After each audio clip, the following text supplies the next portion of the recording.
කොහොමද ඔයාලට හොඳින් ඉන්නවා ඇති කියලා හිතනවා. ඔයා හොඳින් නැත්තම් මම මුලින්ම ඔයාලට කියනවා ඔයා සනීප නැතුව ඉන්නවා නම් ඔයාට ඉක්මනින්ම සනීප වෙන්න කියලා. ඒ වගේම ඔයාගේ හිතේ පීඩාවක් තියෙනවා නම් ඒක ඔයාගේ හිතෙන් ඉක්මනින්ම දුර වෙන්න කියලා. ඒ විතරක් නෙවෙයි ඔයාගේ පවුලයටත් සතුටින් ඉන්න සැනසීමෙන් ඉන්න මම ප්‍රාර්ථනා කරන ගමන් මම ඔයාලට කතාව ගැන කියන්නයි යන්නේ. හරි. කුලී මනමාලි ඔයාලා හරි ආදරෙන් වැළඳගත්ත තව කතාවක්. ඉතින් ඔයාලා වෙනුවෙන් මම අලුත් කතාවක් ගෙනාවා. කුලී මනමාලි සමගින්ම අහන්න. කුලී මනමාලි 4 වෙනි කතාංගය රැගෙන ඉන්නට පෙර ඔයාලට තවත් ලස්සන වෙනස් කතාවක් අරගෙන ආවා. ඒ තමයි ගිවිසුම් විවාහයක්. මේ කතාවත් අහන්න. ඔයාලගේ අදහසත් කමෙන්ට් කරන්න අමතක කරන්න එපා. අනිවාර්යයෙන්ම මතක ඇතුව කමෙන්ට් එකක් දාන්න. ඔයාගේ කමෙන්ට් එකට මම ගොඩක් ආදරේ කරනවා. ඉතින් මේ ගිවිසුම් විවාහයක් කියන කතාව කොටස් කිහිපයක කතාවක්. ඉතින් අපි බලමු මේ කතාව කොහොමද කියලා. කතාව ගැන අනිවාර්යයෙන්ම පුංචි මාරි සඳහනක් කරන්න මම ගොඩක් ආදරේ ඔයාගේ කමෙන්ට් එකට. එහෙනම් කතාවට යමු. ඉෂානි සහ යුවන්ගේ ආදරය එකපාරටම නැති වෙලා යන්න මොනවද උනේ? ආදරණීය අක්ක කෙනෙක් සහ නංගි කෙනෙක් අතර තිබුණු සහෝදර බැඳීම නැති වෙන්න තරම් මොකක්ද උනේ? ඉෂානිට යාගේ නිවස අතහැර යන්න උනේ ඇයි? මේ ඔක්කොම දැනගන්න නම් ඔයා මේ කතාව අහන්න ඕනේ. එහෙනම් අපි මේ කතාව අහමු. අක්කා ඔයා අද හුඟක් ලස්සනයි. Thank you ජෝටි. මේ තමයි ඒ ආදරණීය නංගි සහ අක්කා. තනිෂා සහ ඉෂානි. ඉෂානි තේජස්වරි සූර්ය බණ්ඩාර. සූර්ය බණ්ඩාර පවුලේ පළමු දරුවා. ඒ කමල් සූර්ය බණ්ඩාර සහ විරුදා තේජස්වරි විශ්වනාත්ගේ දුව. තනිෂා සූර්ය බණ්ඩාර කමල් සූර්ය බණ්ඩාරගේ සහ නිර්මලා නිලන්ති කෝදාගොඩගේ දුව.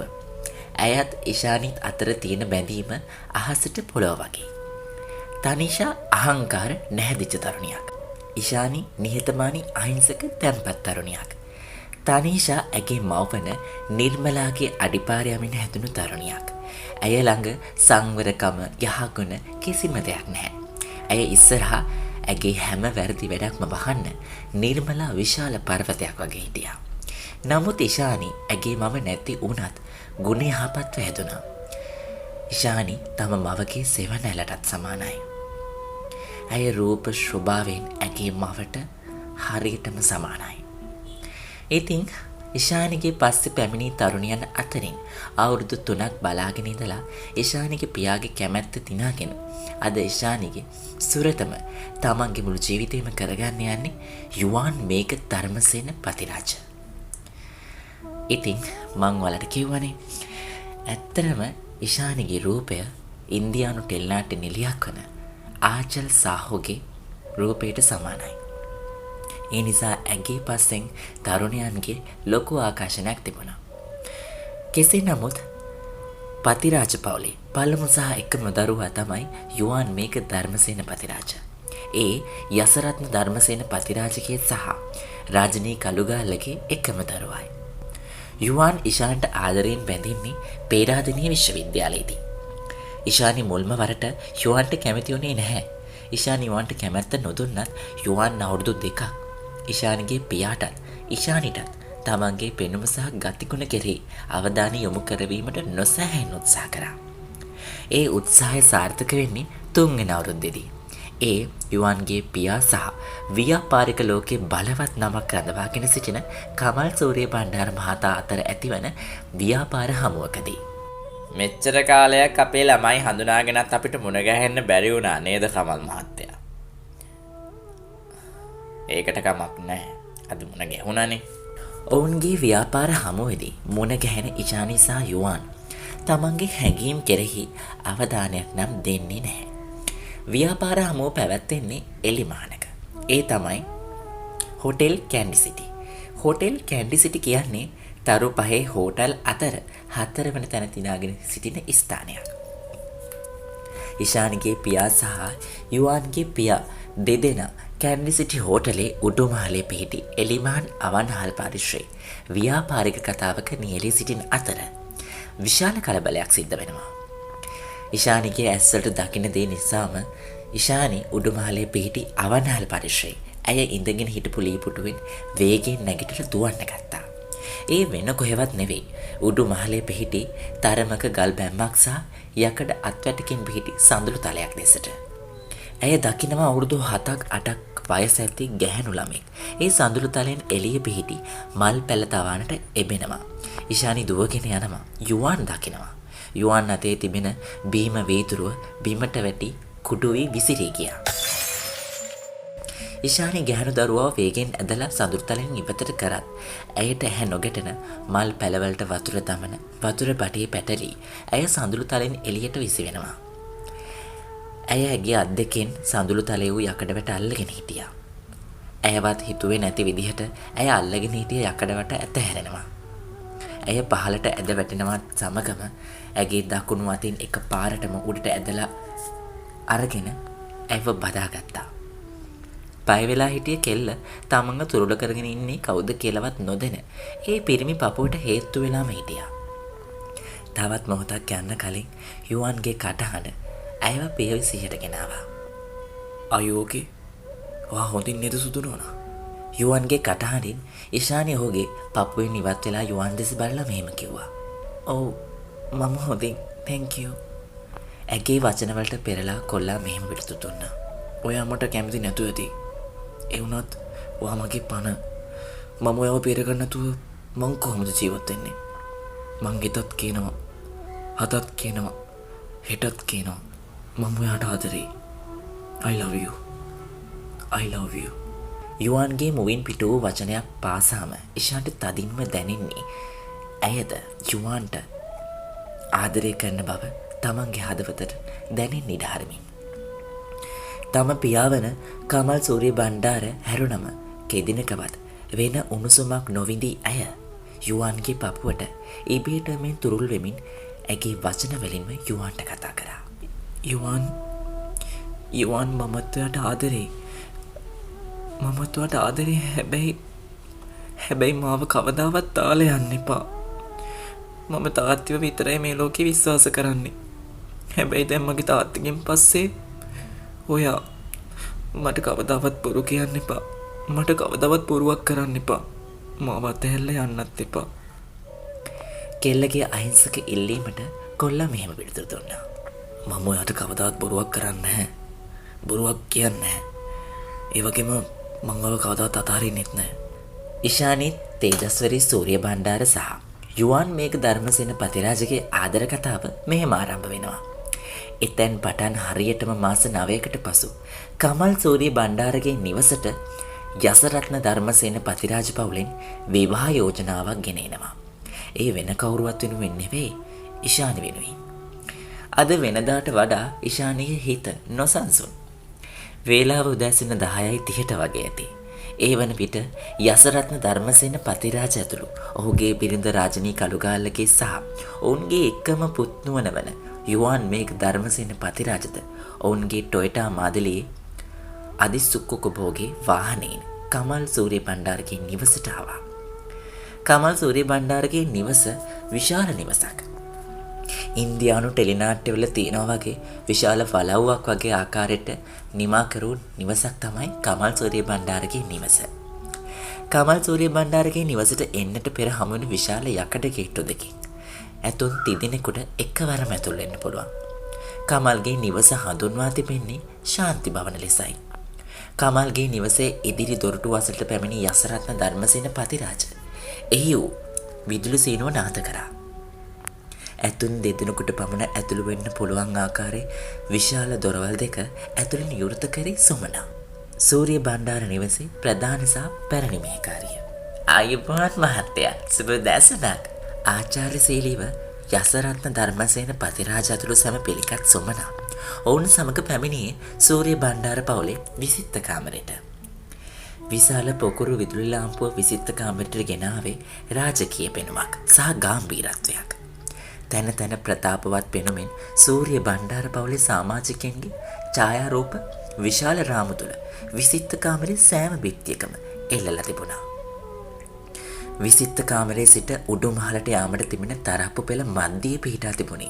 කමල් සූරිය බණ්ඩාර සහ ඔහුගේ පළමු බිරිඳ වන විරුදා තේජස්වරී විශ්වනාත් සහ ඔවුන්ගේ දියණිය වන ඉෂානිගේ ඡායාරූපයක්. එය රන් වලින් තනූ විශාල රාමුවක් තුර එල්ලා තිබුණා. යසරත්නේ පින්තූරයේ දෙස බලාගෙන ඉද්දිම වගේ ඔහු දැක්කා ඔවුන් දෙසට කමල් සූරිය බණ්ඩාර පැමිණෙනවා. ඔහු ඇඳලා තිබුණේ තද නිල් පාට සහ තරමක් කළු මිශ්‍ර කෝට් සූට් එකක්. ඔහුගේ ගාම්භීරත්වයේ තව තවත් මනාව පේන්න හේතුවක් වුණේ ඔහුගේ ගමන් විලාසය. ඔවුන් ඉදිරියට ආව කමල් සූරිය බණ්ඩාර ධර්මසේන පතිරාජහට අතට අත දීලා විසිත්ත කාමරේ සුවපාසු සෝපා එකක් පෙන්වා ඔවුන්ට එහි ඉඳගන්න ඉඟි කරා. යසරත්න සහ රාජිනී යුවන් කමල්ගේ ඉඟි කිරීමෙන් විසිත්ත කාමරේ වූ සුවපාසු සෝෆා එකේ පුටු වලින් ඉඳගත්තා. යසරත්න තමන් ආව කාරණාව කියන්න පෙර කමල් තම හඬ අවදි කරා. සුමිත්‍රා මේ සර්ලට බොන්න කූල් මොන හරි ගේන්න. කමල් කතා කරේ තම නිවසේ වැඩ කරන සේවිකාවකට. කමල්ගේ නියෝගයට අනුව සුමිත්‍රා දොඩම් යුෂ වීදුරු 3ක් හදාගෙන ආවා. කමල් මහත්තයා මොකට වද වෙනවද? යසරත්න එහෙම කියද්දි කමල් මෙහෙම කිව්වා. ආගන්තුක සත්කාර විඳින්න. යසරත්න දොඩම් වීදුරුව තොලගා කමල් සූරිය බණ්ඩාර දෙස හැරි බලා උගුර පාදා කතා කරා. කමල් මහත්තයා මං අද ආවේ ව්‍යාපාරික කටයුත්තක් ගැන කතා කරන්න නම් නෙමෙයි. යසරත්නගේ වචන හමුවේ හරිම සැහැල්ලුවෙන් හිටියේ කමල් හරියට ඊළඟට වෙන්න තියෙන දේ දන්න කෙනෙක් වගේ. කමල් මහත්තයා අපේ පුතා මහත්තයාගේ ලොකු දුවට කැමති. මහත්තයා මේ සම්බන්ධව මොකද කියන්නේ? කමල් එකවරම සැහැල්ලුවෙන් පිළිතුරු දුන්නා. මම නෙමෙයිනේ යසරත්න මහත්තයෝ ඔයාගේ පුතාව බඳින්නේ. අපේ දුව කැමති නම් මගේ අකමැත්තක් නැහැ. මේ කතාව නිවස මැද සඳුළු තලේ ඉඳන් ඉෂානි අහගෙන හිටියා. දුව ඉෂානි පොඩ්ඩක් පහළට එන්න දුව. කමල් සූරිය බණ්ඩාර කතා කරද්දී ලා කහපාට සිල්වර් ඩිසයිනින් බෝඩර් එකක් ගිය සැටින් වගේ සාරියකින් සැරසී සිටි ඉෂානි සංවරව පඩිපෙළ බහින ගමන් සාලේ වෙත එනවා. හැමෝම බලාගෙන හිටියා. ඇය දිහා හැමෝම බලාගෙන ඉන්න හේතුව තමයි ඇගේ කකුල් වල තියෙන පාද සලංගු වල නිසා. දුව මේ යුවන් පුතා යසරත්න අංකල්ගේ පුතා කතා කරන්න මේ ළමයා එක්ක. කවදාවත්ම නැති අමුතු ලැජ්ජාවක් ඇගේ මුළු ශරීරය පුරාම පැතිරිලා. අද ඇය ලැජ්ජාවෙන් මුහුණ හංගද්දී කමල් සූරිය බණ්ඩාර කතා කරා. අද ඇයි නෙමෙයිනේ දෙන්නට දෙන්න දන්නේ. කමල් එහෙම කියද්දී ඉෂානි තරමක් කලබල වුණා. මම බොරු නෙමෙයි නේද කියන්නේ යුවන් පුතා. කමල් සූරිය බණ්ඩාර එහෙම ඇහුවේ යුවන් දෙස සැලකිල්ලෙන් බලන ගමන්. යුවන්ට මුකුත්ම කියන්න නොදී කමල් සූරිය බණ්ඩාර නැවත වතාවක් කතා කරා. යසරත්න මහත්තයා දන්නේ නැති වුණාට මහත්තයාගේ පුතා මාව මගේ දුවව කැමති කරගන්න හුඟක් උත්සාහ කරා. කමල් එහෙම කියද්දී යුවන් මුහුණ හකුල ගත්තේ තම පියාගේ බැල්මින් බේරෙන්න වගේ. ඒක දැන් වැඩක් නෑ. මම නම් මේ සම්බන්ධයට කැමති. කමල් සූරිය බණ්ඩාර එහෙම කියද්දී යසරත්න තම බිරිඳ වන රාජිනී දෙස බැලුවා. එහෙමනම් මේ දේවල් කල් නොදා ඉක්මන් කරා නම් හොඳයි නේද කමල් මහත්තයෝ? යසරත්න එහෙම කියද්දී ඉෂානිගේ සතුට කියලා නිම කරගන්න බෑ. ඇය කමල්ගේ සෝපා එකෙම වාඩි වීගෙන ඔහුට තුරුළු වුණේ ඇගේ වයසේ තරමත් අමතක කරමින්. අවුරුදු 24 ලැබුණු ඉෂානි පොඩි එකෙක් වගේ කමල් සූරිය බණ්ඩාරට තුරුළු වුණේ යසරත්න සහ රාජිනී ඉදිරියේ. මොකද මේ එකපාරටම? කමල් එහෙම ඇහුවේ ඉෂානිගේ නිකටින් තම ඇස් මට්ටමට ඇගේ මුහුණ රැගෙන එන ගමන්. තාත්තා මට තාත්තව දාලා යන්න බෑ. ඉෂානි එහෙම කිව්වේ පොඩි ළමෙක් වගේ. දූ එහෙම කියන්න එපා. දුවලා ගෙදරට ආйти නෑ. දුවලා ආйти පිටට. කමල් එහෙම කිව්වේ ඉෂානිගේ හිස සිනිදුවට පිරිමැදෙමින්. නැහැ මම ගෙදරටත් පිටටත් නෙමෙයි ආйти. ඔයාට තාත්තේ. ඉෂානි එහෙම කිව්වේ ස්ථිරවම. තාත්තගේ දුවගේ හෘදතලේ ඉවරනම් මම ටිකක් කතා කරන්නද? එහෙම මැදින් කතා කරේ නිර්මලා නිලන්ති කෝදාගොඩ. ඉෂානිගේ ගොඩම්මා. මම හිතෙන් ඉෂානි දුවගේ ඇත්තම අම්මා නන් නෙමෙයි. ඒත් මම මගේ දුවට වඩා හුඟක් ආදරෙයි මෙයාට. නිර්මලා ඇත්තටම කරවිල තිත්තයි කියලා දැන දැන කන ගැහණියක් වගේ ඒ කිව්වේ සේරම බොරු වචන ටිකක් විතරයි. ඇයත් ඒක හොඳාකාරවම දන්න කරුණක්. නිර්මලා කියන තරම් ඉෂානිට ආදරේ නැහැ. ඒත් ඉෂානි නම් නිර්මලාට තමන්ගේ අම්මා කියන තැන දුන්නේ නිර්මලා ඇගේ ජීවිතයට වගේම සූරිය බණ්ඩාර පවුලට ඇතුල් වෙලා ජීවිතේ පටන් ගත්ත දා ඉඳලා. මම නම් කියන්නේ මේ මාසෙදිම මෙය දැන්නක විවාහකයේ විසකෑනෑම සිද්ධ කරමු කියලා. එහෙම හොඳයි නේද මහත්තයා? ඇය එහෙම කිව්වේ කමල් සූරිය බණ්ඩාරගේ වම් පසින් ඉඳගනිමින්. යසරත්නගේ බිරිඳ නිර්මලා දෙස උඩ ඉඳන් පහළටම බැලුවා. නිර්මලා තරමක් දිස්නේ ගහන ස්වීකීන්ස් වලින් හැඩකිරුණු නෙට් රිද්දක් වැනි රතු පැහැති සාරියක් ඇඳගෙන හිටියේ. ඇගේ ගෙල තනි සුදු පැහැති දියමන්ති ඔබව මාලයක් තිබුණා. තවද ඇගේ කැරලි ගැසුණු කොණ්ඩේ අතරින් පිට මැත්තට වෙන්න තරමක ටැටු එකක් කරලා තිබුණා. ගෙල පැලඳා තිබුණු දියමන්ති මාලේටම ආවේනික කන කරාබු යෝලක්ද ඇය පැලඳ සිටියා. ඇගේ කන පැළඳු කරාබු යෝල කනේ සිට අඟල් 2ක් පමණ පහළට කඩා වැටෙන ලෙස සකසා තිබුණු එකක්. ඇගේ අස්වල ගල්වා තිබුණු කාජල් ගැඹුරින්ම ගල්වා තිබුණා. ඇගේ දෙතොල් සායම් තද රතු පැහැයෙන් ගල්වා තිබුණා. ඇයව දැක්ක පමණින් පෙනෙන්නේ දැන් ගොදුරක් දඩයම් කෙරු යක්ෂණියක් ලෙසයි. එහෙම හොඳයි නේද මිසස් පතිරාජ? නිර්මලාගේ හඬට නිර්මලාගේ පළඟි රූපයට සමවැදී හිටිය රාජනී කළුගාලගේ සිහියට ආවා. ඔව් එහෙම හොඳයි අපිත් කැමැති ඒත් ළමයිට ටිකක් කතා කරන්න දීලා හිටියනම් තව හොඳයි කියලා මට හිතෙනවා. රාජනී එහෙම කිව්වේ තම පුතා සහ ඉෂානි දෙස බලන ගම. තව ඉතින් මොනවා කතා කරන්නද? මම නම් කියන්නේ දෙනයක් දාගමු. රාජනීගේ කතාවට එකඟ නොවි නිර්මලා තමන්ගේ අදහස නැවත වතාවක් ස්ථිර කරලා ඉදිරිපත් කරා. මමත් හිතන්නේ දැන් කල් යවන්න ඕනේ නැහැ. අපි මේ සම්බන්ධය ස්ථිර කරපු එකේ ගිවස ගැනීමත් ස්ථිර කරමු. තම බිරිඳගේ පාර්ශ්වය වෙනුවෙන් පෙනී සිටි කමල් සූරිය බණ්ඩාර. එහෙම කියනවා එක්කම නිර්මලා තම ජංගම දුරකථනය ගෙන කාටද මන්දා ඇමතුමක් ලබා ගත්තා.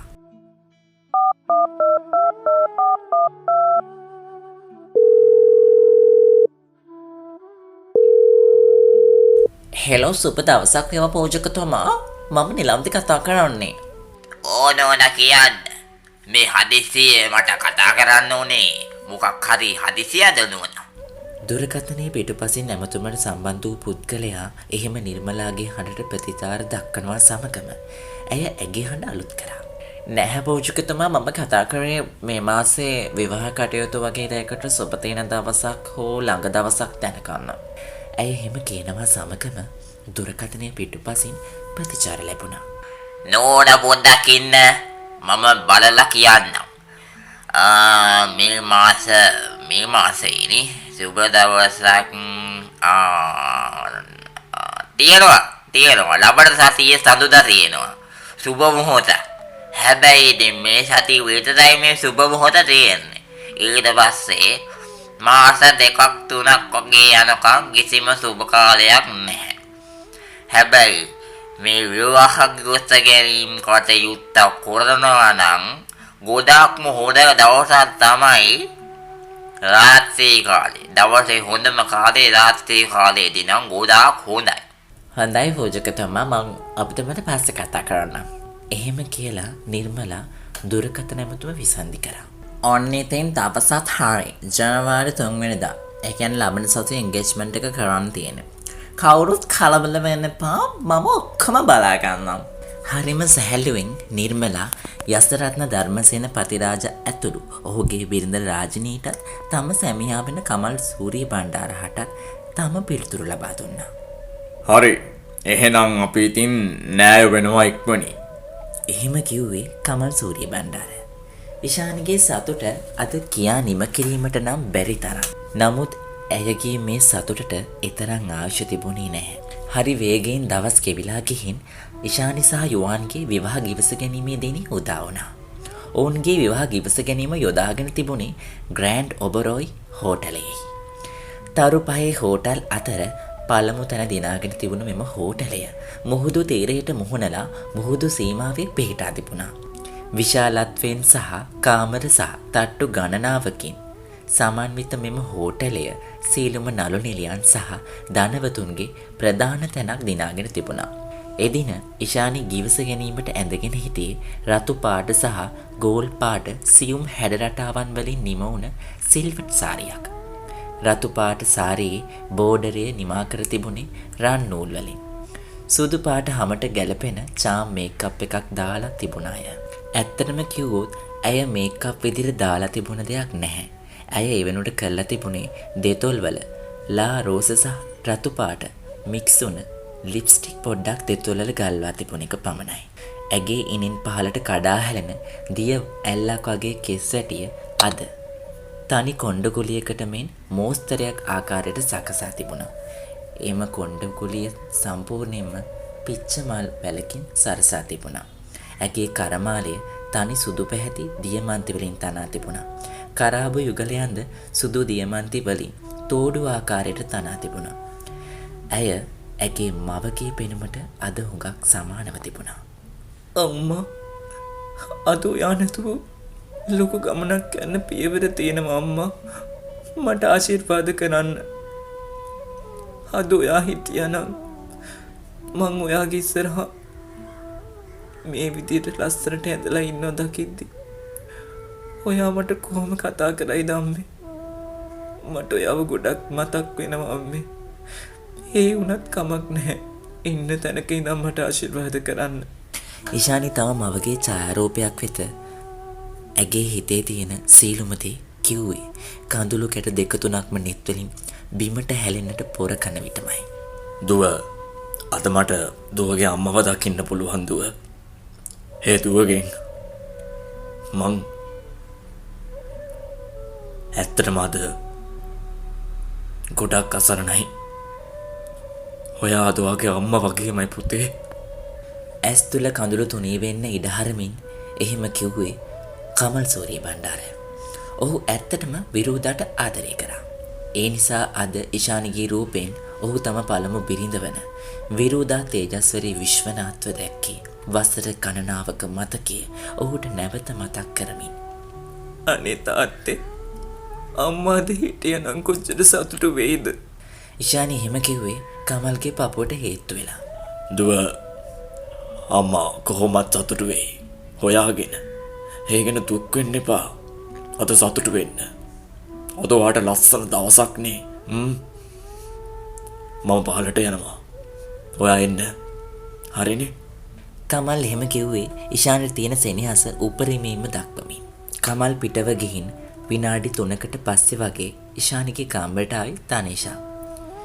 ඇය දණහිසට ඉහළින් කොටට ස්වේකීන්ස් වලින් සමන්විත ගවුමකින් සැරසී සිටියා.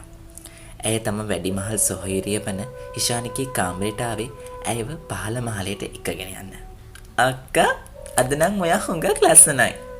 දන්නවද අපි දෙන්නගම වෙඩින් එක එකට ගමු නේද අක්කා? තනිෂා හැම කියද්දී ඉෂානි ඇය දෙස පුතුමියෙන් බැලුවා. හරි හරි ඉතින් ඔහොම බලන්න එපා. මට දැනුයි මතක් වුණේ. මට එහෙම වදින්නවත් කෙනෙක් නැහැනේ කියලා. තනිෂා ඉෂානිගේ බැල්මෙන් බේරීමට මෙන් එහෙම කිව්වේ සැහැල්ලුවෙන් වගේම විහිළුවෙන්. හරි ඉක්මනට යමු. අද ඉතින් වෙනද වගේ පරක්කු වෙලා බැහැනේ. තනිෂා ඉෂානි පිළිතුරු දෙන්න කලින්ම එහෙම කිව්වේ.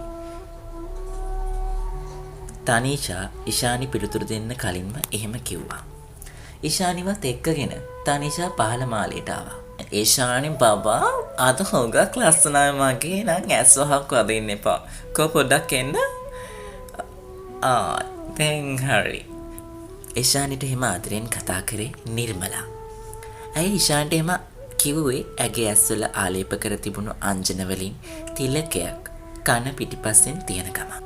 හෝටල් කැන්ඩි සිටි අද වෙනදාට වඩා බැබලෙනවා. ඒ වෙන මොකුත් නිසා නෙවෙයි. අද ඉෂානි තේජස්වරී සූරිය බණ්ඩාර සහ යුවන් මේක ධර්මසේනපති රාජ විවාහ ගිවිස ගන්න දවසයි. ඔවුන්ගේ විවාහ ගිවිස ගැනීමට හෝටල් කැන්ඩි සිටි වෙත රටේ බොහොමයක් කෝටිපතියන් ප්‍රසිද්ධ ගායකයන් ගායිකාවන් විතරක් නෙවෙයි නළු නිලියන් පවා සැදී පෙළ සැදී හෝටල් කැන්ඩි සිටි වෙත පැමිණ සිටියා. සීලුම දේවල් හරි ලස්සනට වෙලා තිබුණා. හෝටලේ මංගල උත්සව ශාලාව ඉතාමත් විශාල එකක්. විවිධාකාර නැවුම් රෝස මල් වලින් සරසා තිබුණා.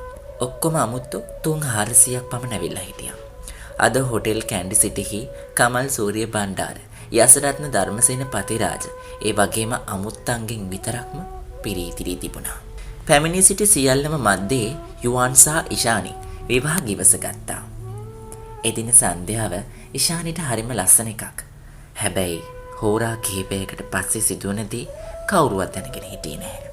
යුවන් සහ ඉෂානි දෙදෙනා වෙනුවෙන්ම හෝටලේ කාමරයක් වෙන් කර තිබුණා. ඉෂානි ගියේ යුවන් හමු වෙන්න. ඇත්තටම කාමරේ දොර ඇරලා බලනකොට ඉෂානි දැක්ක දෙයින් ඉෂානිගේ මුළු ඇඟම ගිනි අරගෙන දැවී යන හැඟීමක් ඇයට දැනුණා. ඇගේ ආදරවන්තයා වන සහ අනාගත සැමියා වන යුවන් මේක ධර්මසේන පතිරාජ ඇගේ නැගණියා වන තනීෂා මිතිනි සූරිය බණ්ඩාර සමග කාමරේ ඇඳ මත නූල් පොටක්වත් නැතුව උණුසුමේ තුරුල් වී ඉන්නවා ඇයට දැක ගන්න ලැබුණා.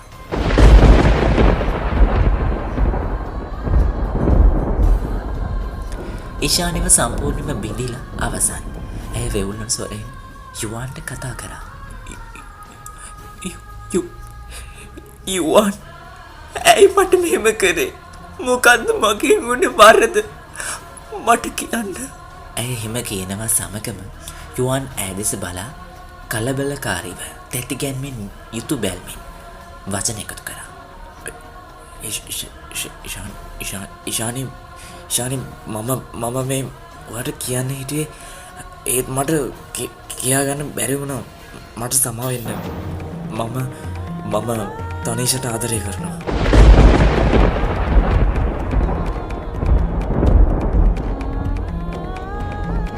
ඔහුගේ වචනය සම්පූර්ණ කරනවත් සමගම මැදින් කතා කළේ තනීෂා.